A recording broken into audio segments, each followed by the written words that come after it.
कक्षा 9 सामाजिक ज्ञान विषय की अर्थशास्त्र पाठ्य पुस्तक के अध्याय 2 संसाधन के रूप में लोग अध्याय के भाग 1 का आज हम अध्ययन करेंगे।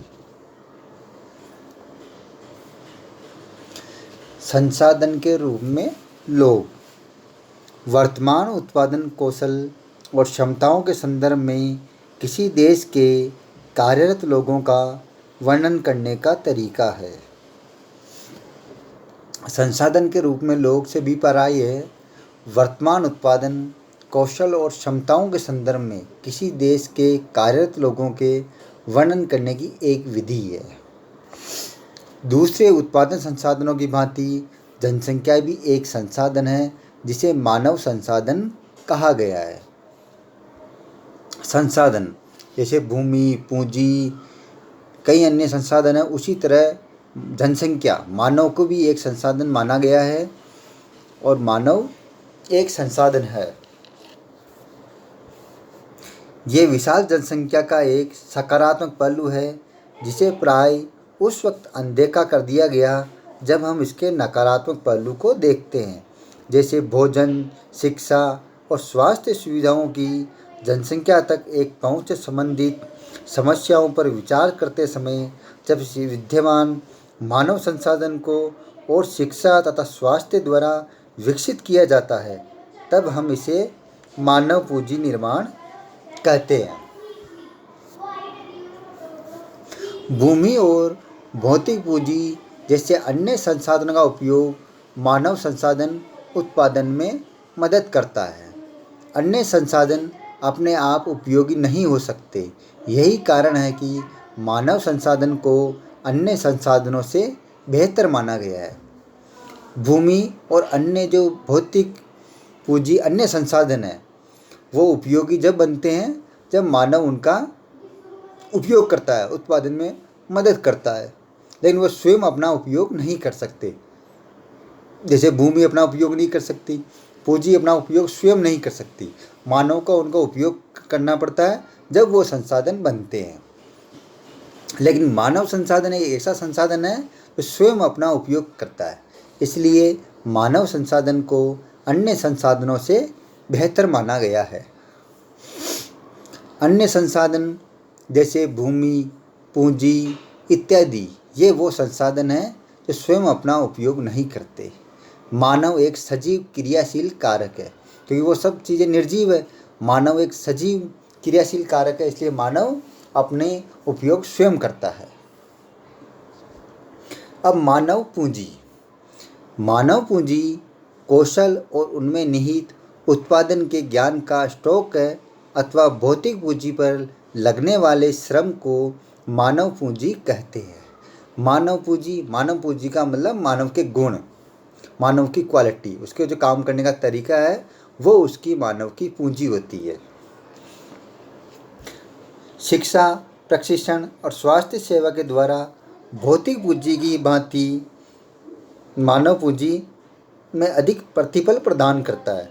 अधिक शिक्षित या बेहतर प्रशिक्षित लोगों की उच्च उत्पादकता होने के कारण अधिक आय और साथ में अधिक स्वस्थ लोगों की उच्च उत्पादकता को इस रूप में देखा जा सकता है। मानव के जो कौशल है, मानव की जो गुण है वो उसकी पूंजी होती है और वो भौतिक पूंजी से कहीं अधिक महान होती है। मानव पूंजी निर्माण में शिक्षा की निम्नलिखित भूमिका। अब मानव पूंजी निर्माण में शिक्षा का कितना योगदान होता है उसके बारे में हम अब देखेंगे। शिक्षा अच्छी नौकरी व अच्छे वेतन के रूप में फल देती है। यदि मानव शिक्षित होगा, पढ़ा लिखा होगा तो उसे अच्छी नौकरी मिलती है, उसका अच्छा वेतन मिलता है तो उसका स्वयं का जीवन स्तर बढ़ता है और देश की आय बढ़ती है। शिक्षा द्वारा आर्थिक व सामाजिक विकास भी एक मुख्य तत्व है। शिक्षा के द्वारा स्वयं का आर्थिक विकास भी होता है और समाज में भी उसका विकास होता है, सामाजिक विकास भी होता है। शिक्षा श्रमिकों की कार्य कुशलता बढ़ाती है। मतलब शिक्षा के द्वारा श्रमिक शिक्षित होते हैं, काम करने के नए नए तरीके सीखते हैं तो उनकी कार्य कुशलता बढ़ती है। शिक्षा विज्ञान की तकनीकी के विकास में ही भी सहायक है। शिक्षा के द्वारा ही विज्ञान की तकनीकी नई टेक्नोलॉजी का आदमी सीख पाता है और उसका विकास होता है। शिक्षा सभी व्यक्तियों की मानसिक क्षमता को भी बढ़ाती है। आदमी को सोचने समझने की शक्ति, तार्किक शक्ति शिक्षा के द्वारा ही बढ़ती है। शिक्षा राष्ट्रीय आय को बढ़ाती है और सांस्कृतिक समृद्धि को बढ़ाती है तथा प्रशासन की कार्य क्षमता को भी बढ़ाती है।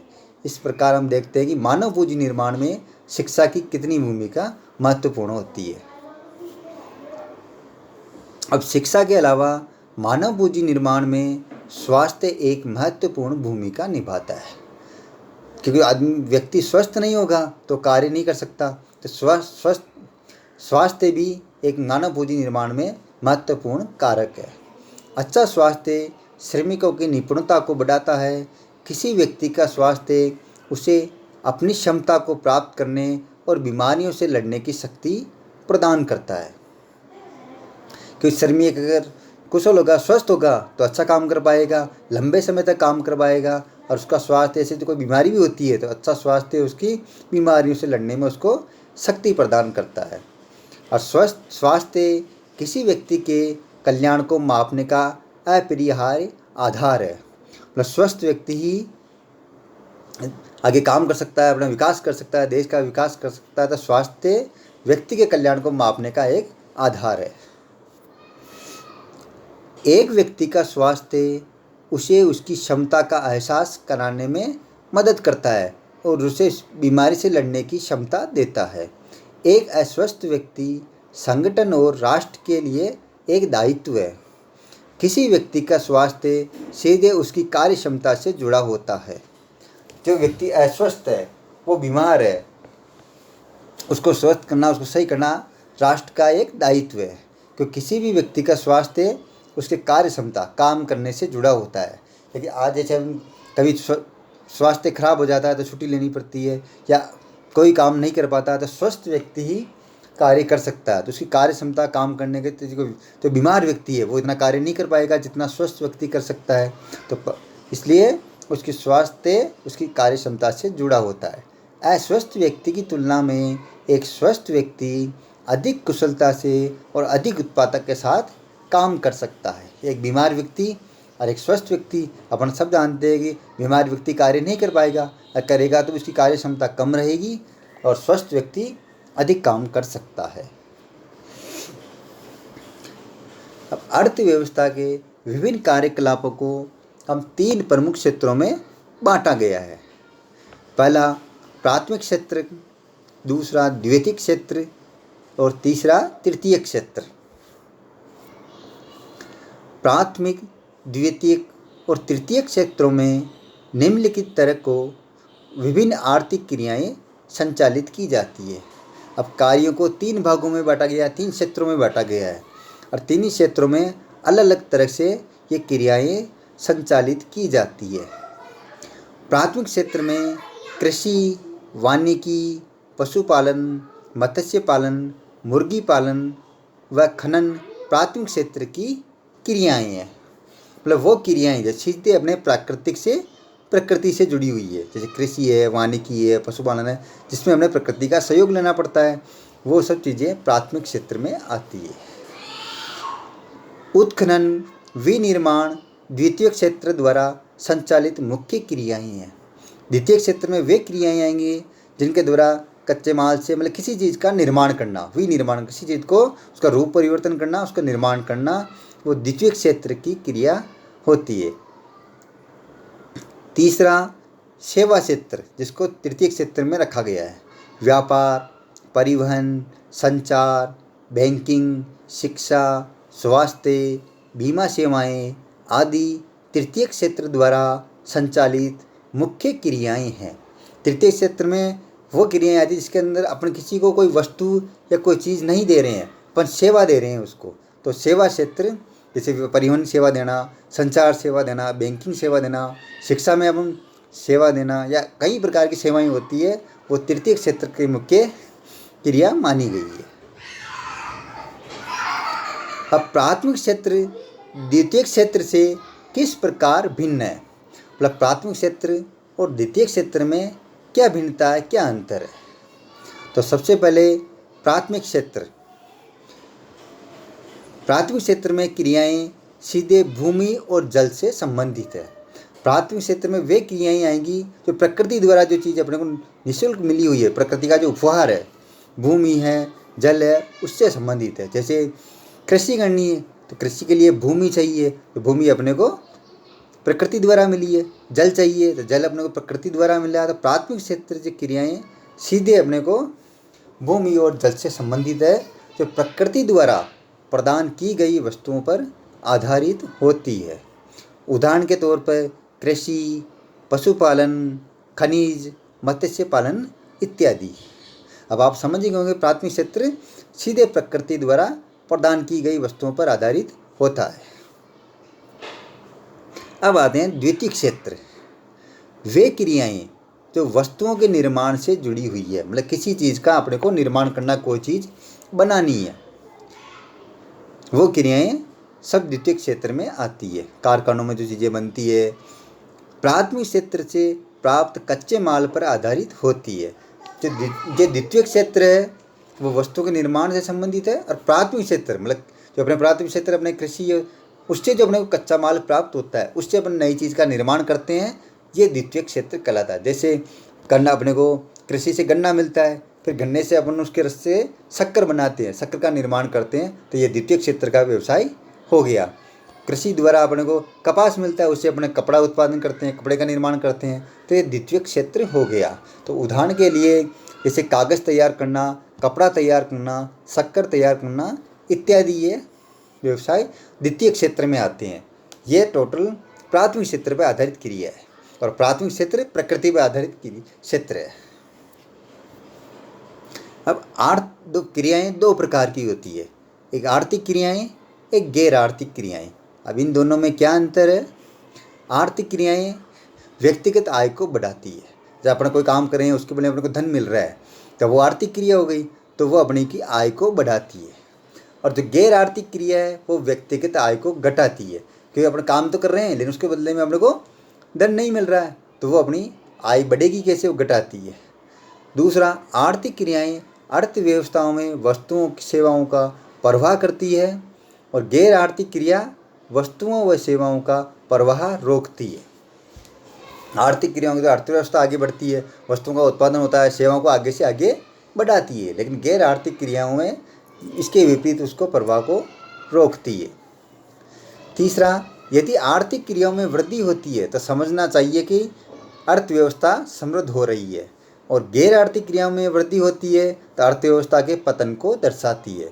अपन कोई भी कार्य करते हैं वो आर्थिक क्रियाओं के अर्थव्यवस्था अपनी बढ़ती है, देश की आय बढ़ती है, तो अपना आय अर्थव्यवस्था समृद्ध होती है, और नहीं होती है गैर आर्थिक में तो वो अर्थव्यवस्था के पतन को दर्शाती है। जैसा कि अभी कोरोना काल में लॉकडाउन में सब आर्थिक व्यवस्थाएं थम सी गई थी, तो अपनी देश की जो अर्थव्यवस्था है वो कमज़ोर हो गई थी। अब धीरे धीरे वापस लोग काम कर रहे हैं, तो अर्थव्यवस्था वापस मजबूत हो रही है। शिक्षा और कौशल बाजार में किसी भी व्यक्ति की कमाई के प्रमुख निर्धारक हैं। किसी भी व्यक्ति की जो कमाई है, उसका जो काम करने का तरीका है, वो उसकी शिक्षा पे और कौशल पे निर्भर करता है। उसकी जो गुण है उसी के आधार पर वो अपनी आर्थिक व्यवस्था चलाता है। लैंगिक भेदभाव के कारण महिलाओं को आमतौर पर शिक्षा और राष्ट्रीय आय के योग्य योगदानकर्ता बनाने के लिए आवश्यक कौशल से वंचित रखा जाता है। अब इसके अंदर भी भेद किया जाता है, मतलब पुरुष और महिला में भेद किया जाता है, अंतर किया जाता है। महिलाओं को आमतौर पर कम शिक्षा प्रदान की जाती है, और एक ही काम के लिए पुरुष को अधिक वेतन दिया जाता है, महिला को उससे कम वेतन दिया जाता है। परिणाम स्वरूप अधिकांश महिलाओं के पास अल्प शिक्षा और कम कौशल है। अपन जानते हैं अधिकांश महिलाएं कम पढ़ी लिखी है और उनके पास कार्य करने की क्षमता, गुण भी कम है। यह एक कारण है कि उन्हें पुरुषों की तुलना में कम वेतन मिलता है। साथ ही बहुत सी महिलाएं अपने घरेलू कारणों की वजह से कार्य करने को तैयार नहीं होती है। अब अधिकांश महिलाएं गृहिणी हैं, गृहिणी तो घर का कार्य करती है, तो अन्य कार्य करने के लिए उनके पास समय भी नहीं होता है, और किसी कारण से वो कार्य करने को तैयार नहीं होती है, या परिवार की सहमति नहीं होती है, कोई भी कारण हो सकता है। कार्यस्थल पर महिलाओं को उचित सुरक्षा प्राप्त नहीं होती। एक कारण ये भी है, महिलाएं घर से बाहर कार्य करने जाती है, तो उनको उचित सुरक्षा प्रदान नहीं होती है, उनके साथ कोई भी घटना घट सकती है, कोई भी कारण हो सकता है जिसकी वजह से भी महिलाएं कार्य नहीं करती है। ऐसा समझा जाता है कि वे शारीरिक रूप से निर्बल होती है, और ऐसा भी माना जाता है कि पुरुष की तुलना में महिलाएं शारीरिक रूप से कमज़ोर होती हैं। देखिए आज समय ऐसा नहीं है, आज महिलाएं बिल्कुल पुरुष के साथ कंधे से कंधा मिला के कार्य कर रही है। आज का गृह कार्य। प्रश्न संख्या 1, मानव पूंजी किसे कहते हैं? प्रश्न संख्या 2, अर्थव्यवस्था के क्रियाकलापों को कितने भागों में बांटा गया है? नाम लिखिए। प्रश्न संख्या 3, प्राथमिक क्षेत्र द्वितीय क्षेत्र से किस प्रकार भिन्न है, मतलब दोनों में क्या अंतर है, समझाइए। प्रश्न संख्या 4, कृषि और पशुपालन किस क्षेत्र के कार्य है?